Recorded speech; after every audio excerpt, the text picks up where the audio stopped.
अब रामनवमी में हमारे सनातन धर्म में मैं मजबूर इसलिए हूं, मेरी आदत है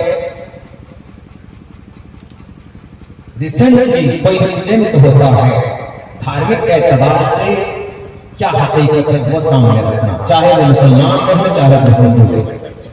हमारे हिंदू भाई रामनवमी मनाते हैं, अभी से नहीं मना रहे कि नहीं, अभी से जुलूस निकाल रहे, अभी से मना रहे, अभी से नहीं मना रहे रामनवमी तकरीबन 46 लाख साल पहले से मनाया जा रहा है। क्यों? रामनवमी का मतलब श्री रामचंद्र जी के पैदा होने का दिन। श्री रामचंद्र जी उस दिन पैदा हो गए, इसलिए उस दिन राम नवमी, राम दो लफ्ज से मिलकर बना है राम, राम प्रकाश, सूरज, रोशनी, मां में। वाल्मीकि रामायण में मर्यादा पुरुषोत्तम नाम का राम का एक्सप्लेन किया गया कि मैं प्रकाश हूं, मैं रोशनी बांटने वाला हूं। और अल्लाह के नबी के बारे में भी क्या कहा गया है? अल्लाह के नबी अलैहिस्सलाम को जो किताब दी गई, अल्लाह के नबी अलैहिस्सलाम को जो शरीयत दी गई, वो भी रोशनी है और जिनसे लोगों के अकीदे और उनकी जिंदगी रोशन हुई है। तकरीबन 1,24,000 सहाबा और उनके वास्ते से हम लोग रोशन हुए। तो श्री रामचंद्र जी पैदा हो गए कब?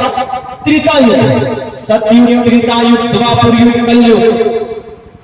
आंकड़े के एतबार से कितने कितने लाख साल का होता मैं वो नहीं कहूंगा। सतयुग जिसमें सिर्फ अच्छाई थी, सतयुग 16 लाख साल का सतयुग। त्रेतायुग 12 लाख साल का। इस त्रेतायुग में श्री रामचंद्र जी आए। श्री रामचंद्र जी कहां पैदा हुए? राजा दशरथ के घर पे। राजा दशरथ की 3 बीवी थी, 3 पत्नियां। मेरे सनातन धर्म भाइयों, अगर आपको आवाज पहुंच रही हो, सुमित्रा, कैकेयी, कौशल्या। कौशल्या बड़ी बीवी, सुमित्रा, कैकेयी छोटी बीवियां राजा दशरथ ने। अब अगर मुसलमान 4 शादी करता है तो किसी को इतराज नहीं होना चाहिए। कुरान शरीफ की रोशनी में क्यों? राजा दशरथ की बीवी थी, 3 शादी 3 दिया उनकी। तो श्री राजा दशरथ जी के घर में कोई संतान नहीं, कोई बच्चे, कोई औलाद नहीं हो रही थी। तो उनके घर में एक बहुत बड़े ऋषि मुनि थे। उन्होंने कहा कि ए दशरथ, तुम हवन कराओ, तुम यज्ञ कराओ। तो हवन और यज्ञ कराया जाता है तो उस आग से एक थाली, एक कटोरी निकलती है, उसमें कुछ खीर होगी, खीर। और उस खीर को कहा जाता है ये प्रसाद है, ये कौशल्या को, सुमित्रा को, कैकेयी को खिला दो। कैकेयी, सुमित्रा, कौशल्या को खिला दिया जाता है। तो फिर वहां से श्री रामचंद्र जी पैदा होते हैं। उसी दिन से रामनवमी, राम के पैदा होने का दिन मनाया जाता है। जैसे हम मुसलमानों में भी कुछ लोग अल्लाह के नबी अलैहिस्सलाम के विलादत पे खुशियां मनाते हैं, कोई दिक्कत नहीं है, हाँ खुशियां मनाएं। हाँ, मोहम्मद रसूलुल्लाह आए इस जमाने में, आप अलैहिस्सलातु वस्सलाम 1450 साल पहले आए। दुनिया के अंदर से नफरत को आपने खत्म किया। दुनिया के अंदर से आपने एक दूसरे के खिलाफ जो भेदभाव, डिस्क्रिमिनेशन जिसको बोलते, उसको आपने खत्म किया। आप अलैहिस्सलाम ने औरत को नापाक समझा जाता था, आप अलैहिस्सलाम ने औरत को इज्जत दी। आपने कहा कि वुमेन एम्पावरमेंट, औरतें मजबूत होती हैं, औरतें मर्द के तरह उनके भी हक हुकूक हैं। आप अलैहिस्सलाम 1451 साल पहले इस धरती पर आए तो उन्होंने इंसानियत का रास्ता बताया। इंसान लड़ते थे, खून बहाते थे, नफरत की बाजार को गर्म करते थे और जनाब सदियों तक दुश्मनी चली आ रही थी। आप अलैहिस्सलाम आए, उनके पैदा होने के दिन को शुक्ल पक्ष माधव मास जाते ददुंसतो पुत्रम पितरो हस्तमांसो माधव मास चांद की 12वीं तारीख को 12 रबीउल अव्वल के दिन पीर 12 रबीउल अव्वल को पीर के दिन सुबह just early in the morning Mohammed रसूलुल्लाह शुक्ल पक्ष माधव मास में आए इस जमीन पर। हमें खुशी होना चाहिए, इसमें कोई शक नहीं, लेकिन खुशी के चक्कर में गड़बड़ हरकतें नहीं कर सकते, इसकी परमिशन नहीं है। उलमाए कराम बताएंगे बहरे गए मोहम्मद रसूलुल्लाह की पैदाइश की दिन को जैसे हम लोग खुश होते हैं कि आज अल्लाह के नबी आए थे, आप अलैहिस्सलाम ने, आप अलैहिस्सलाम का एहसान अजीम है इस धरती के ऊपर। मेरे भाइयों, मैं इसलिए कह रहा हूं कि दुनिया वाले कहते हैं कि नबी मोहम्मद रसूलुल्लाह 1450 साल पहले आए थे, उन्होंने जुल्म किया था, तशद्दुद किया था। मैंने किसी अभी 1-1.5 महीना पहले एक तकरीर में ये बात कही थी कि आज दुनिया की सबसे बड़ी अदालत जिसकी बुनियाद रखी गई यूनाइटेड नेशन, जिसको अक़वाम मुत्तहिदा कहा जाता, अक़वाम मुत्तहिदा की बुनियाद नबी की जिंदगी पर रखी गई है। उठाओ तारीख 1940 के अंदर जब दूसरी जंग अज़ीम होती है तो वहां पर लोग मारे जाते हैं, चाइना, चीन, जापान, जर्मनी और जनाब एक तरफ रशिया, सोवियत यूनियन, अमेरिका, जहां पर तकरीबन 6 करोड़ इंसान मारे जाते हैं, मानवता का जनाजा निकाल दिया जाता, इंसानों का खून पानियों की तरह बहाया जाता। तो सारे अंग्रेज बैठे, सारे यहूदी बैठे कि ये नहीं हो सकता, जुल्म के खिलाफ आवाज बुलंद करने के लिए कोई तंजीम होनी चाहिए, इंसाफ के लिए कोई तंजीम होनी चाहिए। उन्होंने कहा कि मेरे पास कोई कॉपी नहीं है, मेरे पास कोई ब्लूप्रिंट नहीं है जिस पर हम बुनियाद रखें। किसी ने कहा कि मजबूर क्यों हो गए, मोहम्मद रसूलुल्लाह की जिंदगी उठा कर देखो, आप अलैहिस्सलाम की जिंदगी में कोई वाकया मिलेगा जिससे इंसाफ की बात कही गई, जिस प्लेटफॉर्म से इंसानों को इंसाफ मिला, मानवता की बात कही गई है। तो उन्होंने जब तहरीक की, उन्होंने मोहम्मद रसूलुल्लाह की जिंदगी उठाकर देखी तो आप अलैहिस्सलाम की जिंदगी में एक वाकया मिलता। 20 साल की उम्र में आप अलैहिस्सलाम ने तंजीम बनाई थी, उस तंजीम का नाम था हिल्फुल फुसूल। इस तंजीम का मकसद था मजलूमों को इंसाफ दिलाना, जिन पर जुल्म होता है उनके लिए आवाज बुलंद करना। अंग्रेजों ने कहा कि मिल गया, आप अलैहिस्सलाम की हिल्फुल फुसूल की पैटर्न के मुताबिक अक़वाम मुत्तहिदा की बुनियाद डाली गई। अक़वाम मुत्तहिदा भी अगर गुलाम है तो मोहम्मद रसूलुल्लाह का गुलाम है। अक़वाम मुत्तहिदा भी कामयाब है तो नबी पाक अलैहिस्सलाम की सुन्नत पर अमल करके कामयाब है। मेरे भाइयों, मोहम्मद रसूलुल्लाह पैदा हुए, उनकी पैदाइश पर हम खुशी मनाते हैं, लेकिन अगर कोई मुसलमान जुलूस निकालकर किसी की दुकान को तोड़ता है, नष्ट करता है, तो इस्लाम क्या कहता है? Doesn't allow, not allow, permission नहीं है। क्यों? मोहम्मद रसूलुल्लाह आए, अच्छा काम किया तो वो अच्छा काम करो, लेकिन किसी को तकलीफ मत पहुंचाओ। ऐसे ही श्री रामचंद्र, चूंकि हिंदू भाइयों का एक कंसेप्ट है, गीता का एक श्लोक है, यदा यदा ही धर्मस्य गलाने भवति भारता अत्युत्थानम धर्मस्य तदात्मानं सृजामि। बहुत मशहूर मंत्र है श्लोक। क्या मतलब है इसका? कि जब बुराई होने लगती है तो इंसानी रूप धारण करके परमात्मा जमीन पर आते हैं, इसका यही मतलब है। तो सतयुग जो 16 लाख साल का था, तो उस सतयुग में सिर्फ सच्चाई, इसीलिए उसको सतयुग बोलते हैं। सतयुग सच्चाई का जमाना। त्रेता युग 25% बुराई शुरू हो गई थी, 75% अच्छाई थी। इस 25% बुराई को मिटाने के लिए श्री रामचंद्र जी आए। सतयुग 12 लाख साल का, त्रेतायुग ये 16 लाख साल का, सतयुग त्रेतायुग 12 लाख साल का, द्वापर युग 8 लाख साल का, कलयुग चल रहा 5-5.5 हजार साल गुजर चुके हैं। यह है तकरीबन 4,32,000 साल का ये युग होगा। हिंदू भाइयों का एक कॉन्सेप्ट है। तो त्रेता युग में श्री रामचंद्र जी पैदा हुए, उस पैदाइश की खुशी में क्या मनाते हैं? रामनवमी मनाते हैं।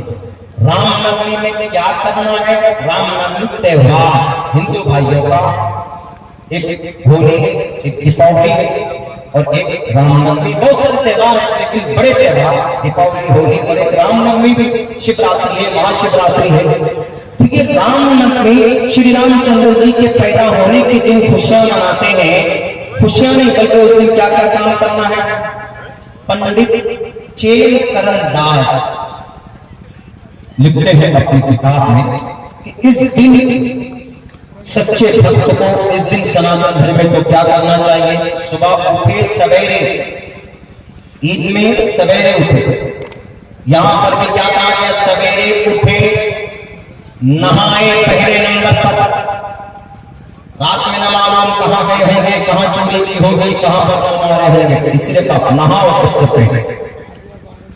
नहाने के बाद अपनी उस थाली को लो और उस थाली में, एक थाली को पूजा की थाली प्लेट लो और उस थाल में 3 चीजें खुसूसन रखो, एक तुलसी और एक चंदन की लकड़ी, तुलसी के पत्ते और उसमें खीर मीठी चीज वो रखो और पूजा करो।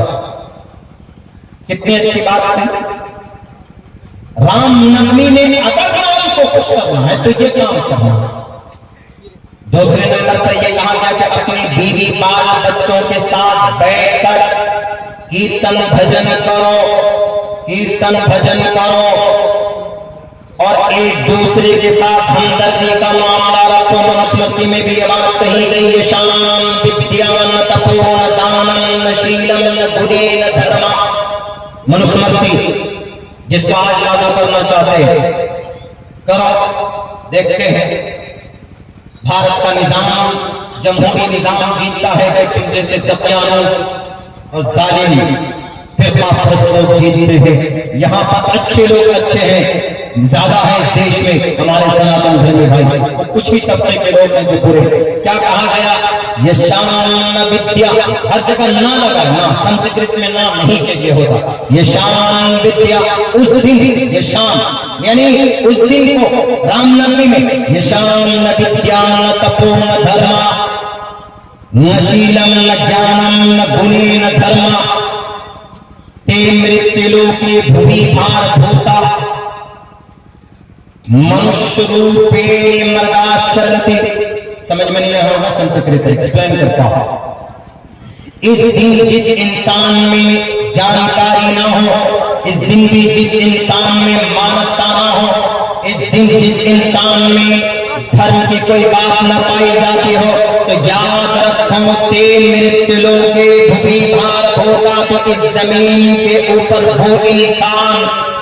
वो इंसान की शक्ल में मृगाश्चरन्ति मनुष्य रूपे, इंसान की रूप में, मनुष्य के रूप में इस जमीन के ऊपर वो क्या है, वो जानवर है, जानवर। ये रामनवमी त्योहार है, मनाओ, अच्छी बात, खुशियां मनाओ, पूजा करो। सुबह सवेरे उठकर सनातन धर्मी भाइयों आपके अकीदे का एक्सप्लेन कर रहा हूं, वरना मैं तो कहता हूं कि पवित्र एक ईश्वर की इबादत कीजिए। मैं ये कह रहा हूं कि इस रामनवमी के मौके पर तुलसी के पत्ते और चंदन की लकड़ी और कुछ मीठा अपने प्लेट में डालकर पूजा कीजिए। नशीलम जिसके अंदर जर्रा बराबर मानवता न हो, जिसके अंदर जर्रा बराबर कोई ज्ञान ना हो, जिसके अंदर जर्रा बराबर जानकारी ना हो। अल्लाह के नबी ने क्या फरमाया, तलबुल इल्मी फरीज़तुन अला कुल्ली मुस्लिम। If you don't know about your namaz, you must just educate about your namaz and zakat and roza. The clear mention in the holy hadith, in the holy Quran. Fas'alu ahla dhikri in kuntum la ta'lamun. If you don't know, you must to ask, and this person and who has the knowledgeful, जो इंसान जानकार है उसके पास जाओ और उससे मालूम करो कि भाई जान हमें इस चीज के बारे में जानकारी रहे। यकीनन रामनवमी के मौके पर, रामनवमी पवित्र इबादत है सनातन धर्मी भाइयों के नजर में, लेकिन आज कुछ गुंडों के इशारे पर, आज कुछ लुटेरे और ये डाकू जो कुछ इख्तिदार पर बैठे हुए अपने गद्दी पर ज्यादा दिन तक विराजमान होने के लिए, ये लोग हमारे सनातन धर्मी भाइयों के उन 18 और 20 साल के नौजवानों को, 20 साल के उन नौजवानों के हाथ में तलवार थमा देते, हाथ में भाले थमा देते, हाथ में जनाब को तरह तरह के कपड़े, तरह तरह के झंडे थमा देते, तिरंगा के बजाय न मालूम कैसा कैसा झंडा होता, और नफरत को बढ़ावा देने के लिए जुलूस निकलवाते। रामनवमी के मौके पर जुलूस का कोई सबूत नहीं है, रामनवमी के मौके पर हिंसा का कोई सबूत नहीं है। श्री रामचंद्र जी के जमाने में भी रामनवमी मनाते थे लोग, लेकिन वो किसी मस्जिद की दीवार पर चढ़कर किसी मस्जिद के मेंबर को नहीं तोड़ते थे। वो रामनवमी के मौके पर किसी मदरसे में जाकर 114 साल पुराने मदरसे को चलाते नहीं थे। 114 साल पुराने मदरसे में जाकर 4000 किताबों को, पुस्तक को जलाकर भस्म नहीं करते थे, बल्कि रामनवमी के मौके पर राम को खुश करने के लिए उनकी पूजा की जाती थी, उनके नाम का भजन होता था, बल्कि राम सिया राम के नाम के कसीदे पढ़े जाते थे। आज ये तरीका, ये तरकीब कहां से ईजाद किया? याद रखो, अगर शास्त्र के खिलाफ जाओगे, श्री कृष्ण जी अपनी किताब के अंदर, अपनी पवित्र ग्रंथ के अंदर, श्रीमद् भगवत गीता में कहा गया कि अगर तुम ईश्वर के फरमान के मुताबिक अगर तुम जिंदगी नहीं गुजारोगे तो याद रखना, यह साफ लफ्जों में कहा, साफ लफ्जों में तस्मात् शास्त्रम परमाणम तिकारिया अकारिया व्यवस्थितो विनाशना शास्त्र विधानोत्तम कर्म कर्तुम हसि। तुमको शक हो कि रामनवमी में क्या करना है तो पढ़ो गीता। इस मंत्र का यही मतलब है। अगर तुमको और ज्यादा शक होता है तो उठाओ यजुर्वेद के अंदर कहा गया, उठाओ ऋग्वेद के अंदर कहा गया, साफ लफ्जों के अंदर, साफ लफ्जों में कहा गया, रुद्रवो ग्रीवा पश्चात धर्मश्चरान्ति तुवम तूर्य कृष्यति। इस जमीन के ऊपर अगर कोई जुल्म करता है तो उसके हाथ को पकड़ो। लेकिन मदरसा अजीजिया का क्या कसूर था? उस मदरसे के अंदर 4000 किताबों की क्या गलती थी? रामचंद्र जी अगर पूछ लिया उन नौजवानों से जिन्होंने रामनवमी के नाम पर मदरसे को जलाया, श्री रामचंद्र जी पूछेंगे महापलय में, हे नौजवानों, रामनवमी के मौके पर मुझे खुश करते मदरसा अजीजिया की क्या गलती थी? वहां के 4000 किताबों का क्या कसूर था? याद रखो जालिमों, पीछे दीवार में छुपकर इन नौजवानों को सामने लाकर नफरत की दीवार को जो तुम खड़ी कर रहे हो, शायद तुम्हें तारीख मालूम नहीं है। अगर ये मदरसा नहीं होता, शाह अब्दुल अजीज शाह वलीउल्लाह मुहद्दिस देहलवी नहीं होते, शाह वलीउल्लाह मुहद्दिस देहलवी नहीं होते तो शाह अब्दुल अजीज न होते, शाह अब्दुल अजीज न होते तो जिहाद का फतवा न होगा, शाह अब्दुल अजीज न होते तो हाजी इमदादुल्लाह मुहाजिर मक्की न होते, हाजी इमदादुल्लाह न होते तो मौलाना ममलूक न होते, मौली ममलूक नहीं होते, मौलाना कासिम मौलाना अब्दुल रशीद नहीं होते, मौलाना कासिम न होते तो दारुल देवबंद नहीं होता, दारुल देवबंद नहीं होता तो शेखुल हिंद नहीं होते, मौलाना उबैदुल्लाह सिंधी नहीं होते, मौलाना अशरफ अली थानवी नहीं होते, मौलाना इलियास नहीं होते, मौलाना फजल हक खैराबादी नहीं होते। अगर ये नहीं होते तो अंग्रेज के सामने कफन फाड़ कर शेखुल इस्लाम खड़े नहीं होते और अंग्रेज के सवालों का जवाब कोई नहीं देता, ये देश आजाद नहीं होता।